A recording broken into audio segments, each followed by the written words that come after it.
Kia ora guys, Michelle here and welcome back to my channel. We're getting so incredibly close to the start of the Te Araroa season for this year, so I thought I'd make a video for those beginner hikers or perhaps those beginner thru hikers, people who aren't sure whether they want to hike Te Araroa, and let you know what I think are the 10 most important things you should know before you decide to hike Te Araroa. Before we go any further, you guys will all know by now that I am planning on heading back out to finish the South Island leg of Te Araroa next season, and it will really help me out if you could do a couple of really simple things for me.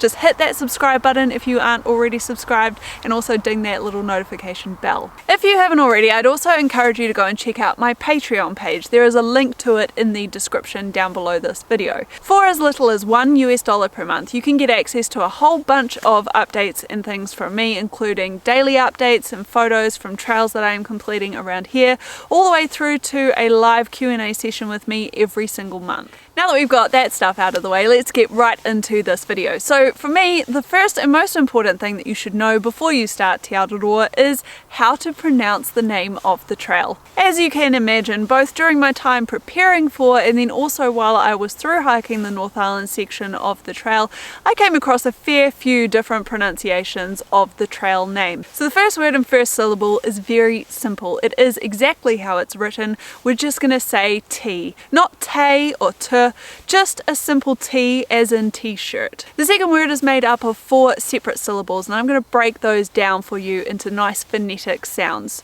So we're going to start off with R. Our second syllable is a simple R. Our third syllable is going to be pronounced raw, and our last and final syllable is going to be pronounced ah. I'd encourage you to give that a little bit of a practice, and then when you're ready to, we're going to start putting it all together and just say it a little bit slowly to start with and then start to build up your speed. So here we go. We're going to say Te Araroa.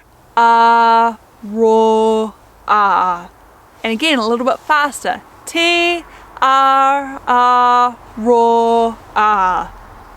Eventually you can get to the point where you can say it pretty quickly, just like you would in a sentence. So Te Araroa. And when you're there, you're pretty much all done. You just need to put the little inflection on each of the R's in the second word. It's basically putting the tongue to the roof of your mouth and then just flicking it down a little bit as you say the R.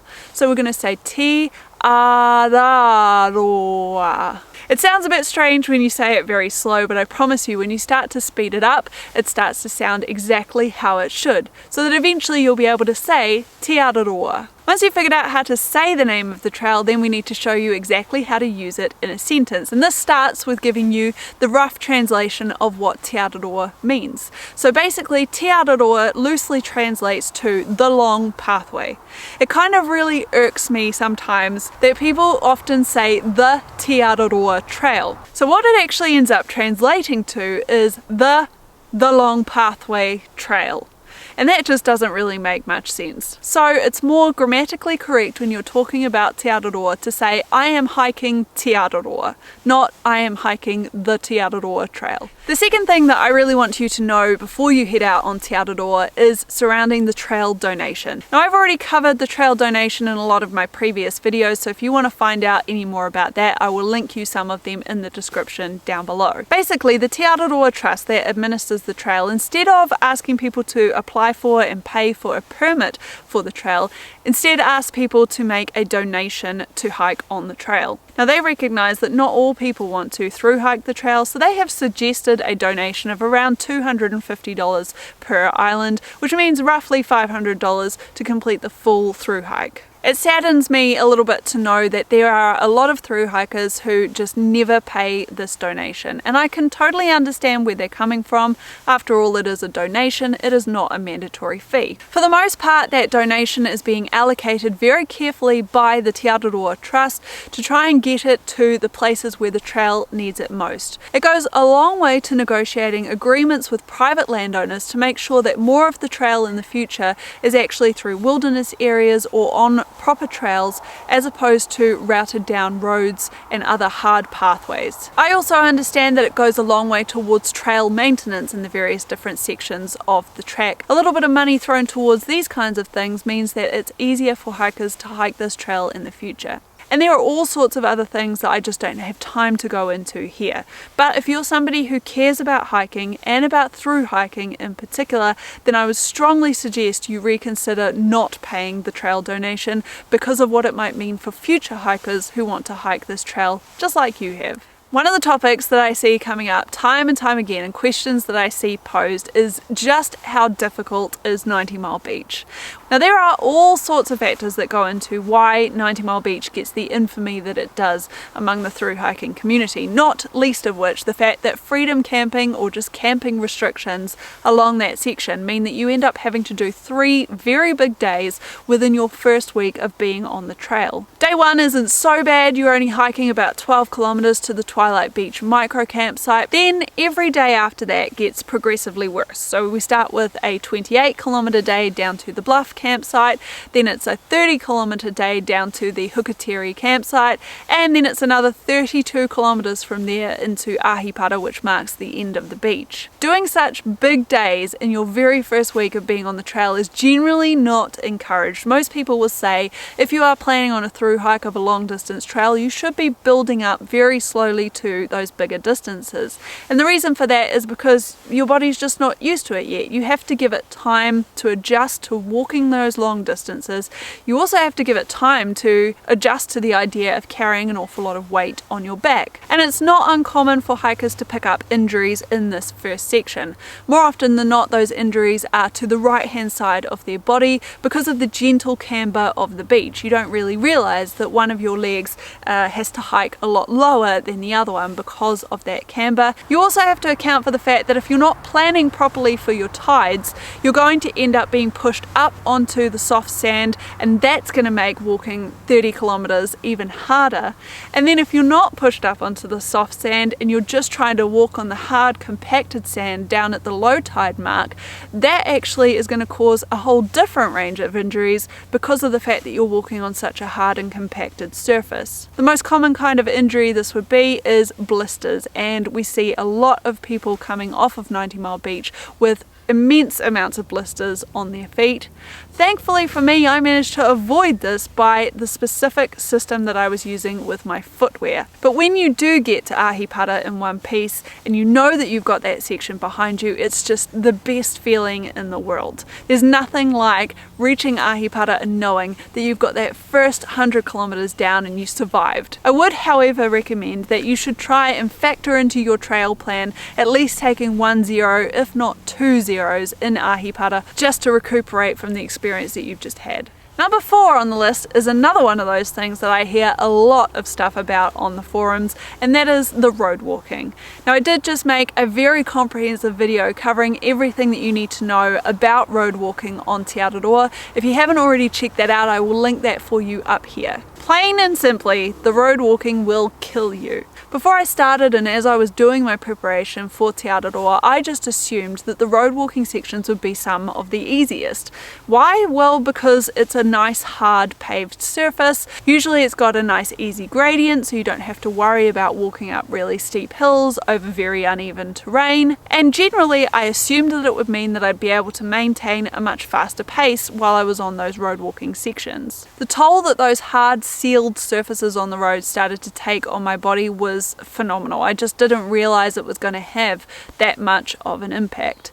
And then couple that with the fact that for the most part you are hiking through the height of the New Zealand summer, and of course the sun is beating down on those road surfaces all day, so that by the time that you get to mid-afternoon around 2 or 3 o'clock, the heat that is radiating back up at you off of the surface of that road is just unbearable at times. In fact, it was that heat in particular that led me to having to skip nearly 56 kilometers of the trail just south of Auckland.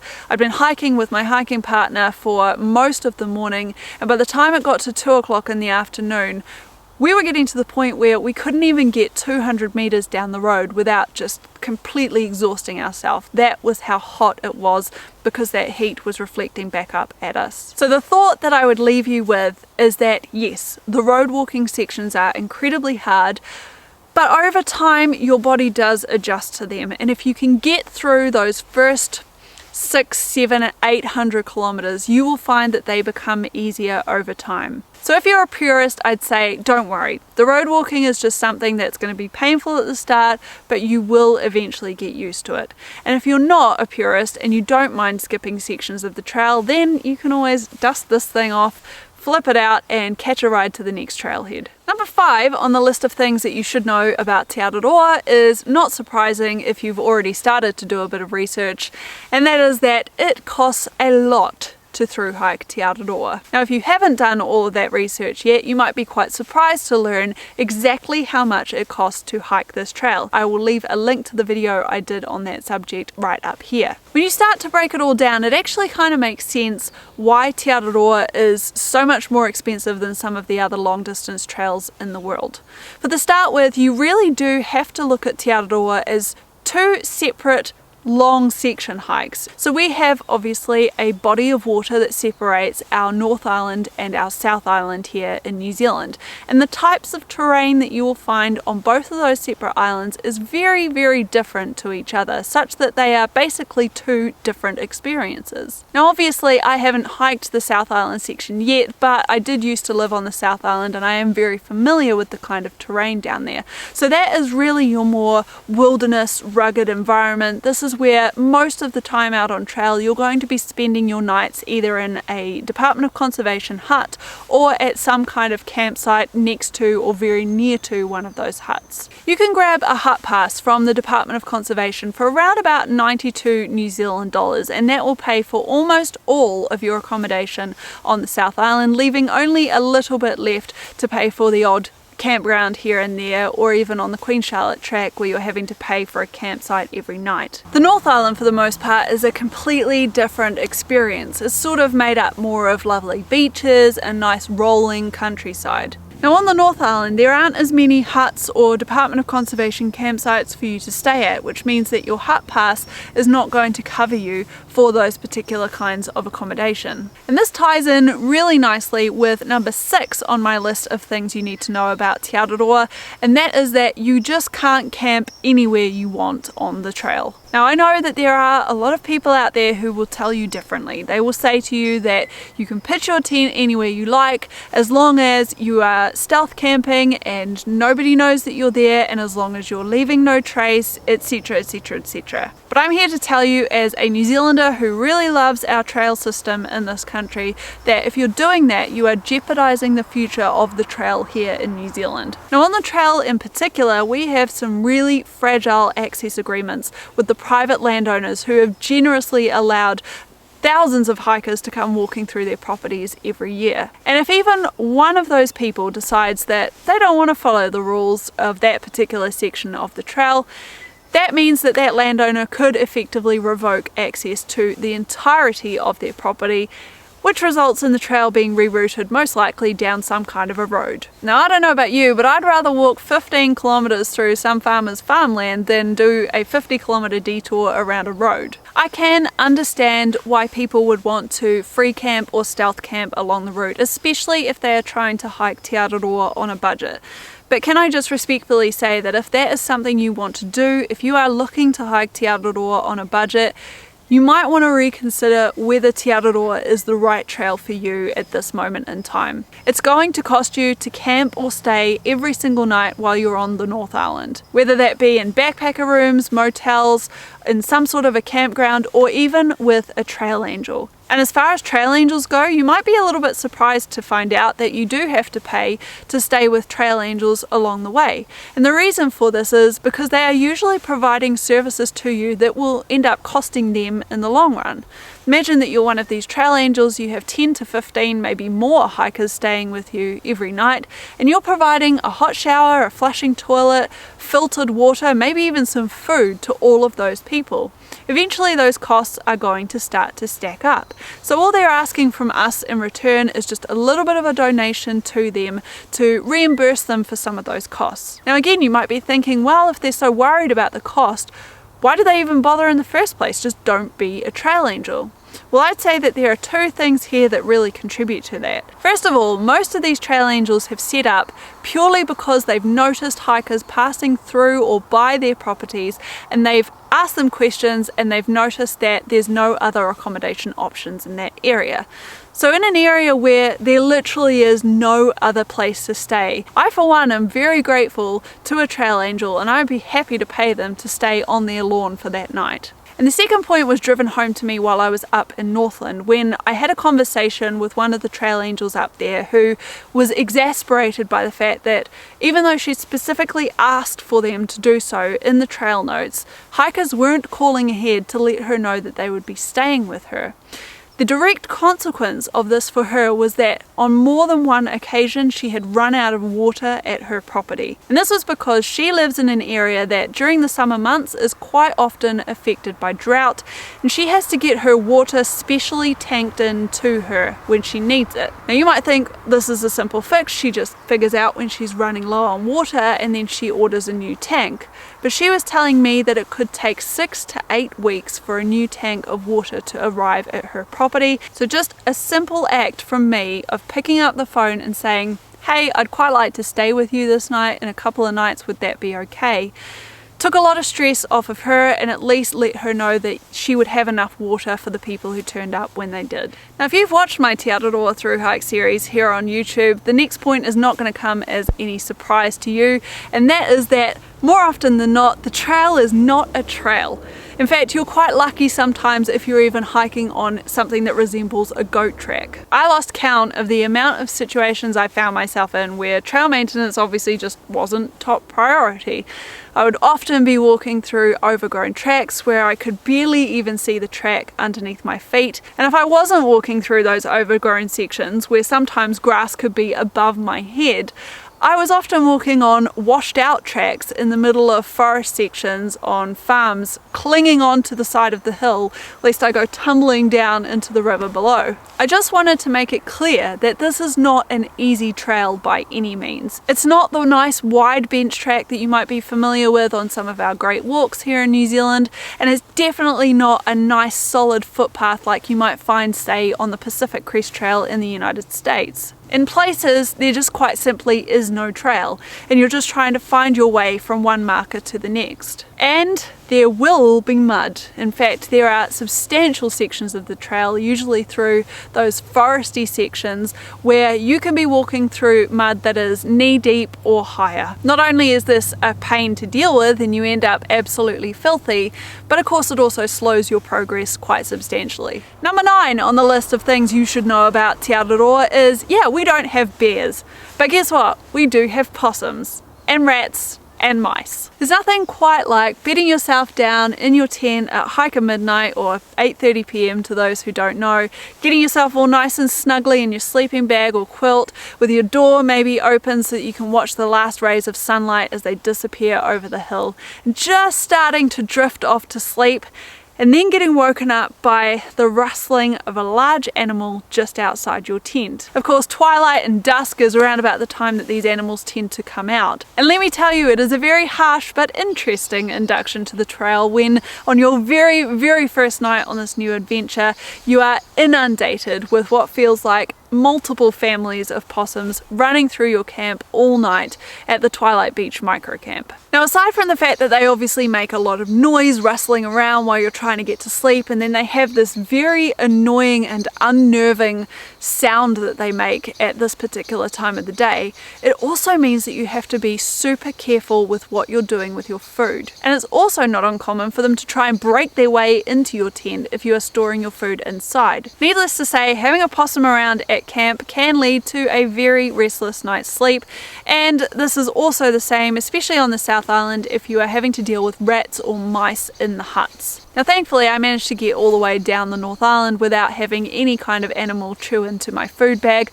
I'm hoping that because it is a DCF food bag that it's going to make it a little bit more difficult for an animal to get into it, but I guess that will be put to the test when I'm staying in some of the rat and mice infested huts on the South Island. And now we've reached number 10 on the list, and in my opinion it is the most important of all, and that is that you can expect Te Araroa to change your life. Before I set out on Te Araroa, I didn't really know what I was after. I had a rough idea that I wanted to get myself out of the rut that I was in. But what it actually ended up giving me was the thing that I had been looking for all along, and that was freedom.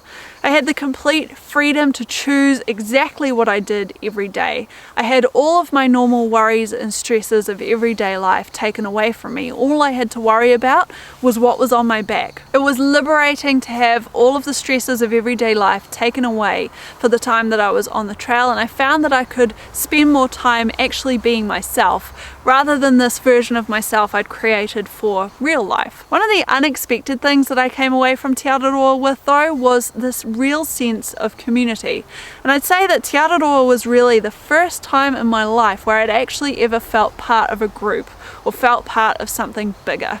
I got to meet a whole bunch of people who shared the same interests as me. I got to sit down every night at camp talking about things that I am passionate about and that I really enjoy. And that experience and those feelings made everything else that went wrong or I found difficult or was painful or was just hard so much more worth it. For me, it was an incredibly formative experience, and importantly, it has enabled me now to start changing my life to focus on those things that really matter to me. And that is just worth its weight in gold. Alright guys, that is it for this video. I hope that you have found it helpful. If you have any questions about anything that I've mentioned in this video, please go ahead and leave me a comment down below. If you like this video, please go ahead and give it a thumbs up. Don't forget to subscribe to my channel and ding that notification bell. In next week's video, I'm going to be telling you my top 5 best and worst sections of Te Araroa, so make sure you stay tuned for that. Until then guys, take care and stay safe out there. And this is something that I experienced firsthand. I picked up an IT band industry because... Industry?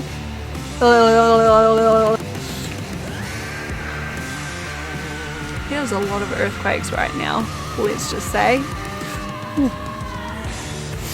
Something sticking in my bum.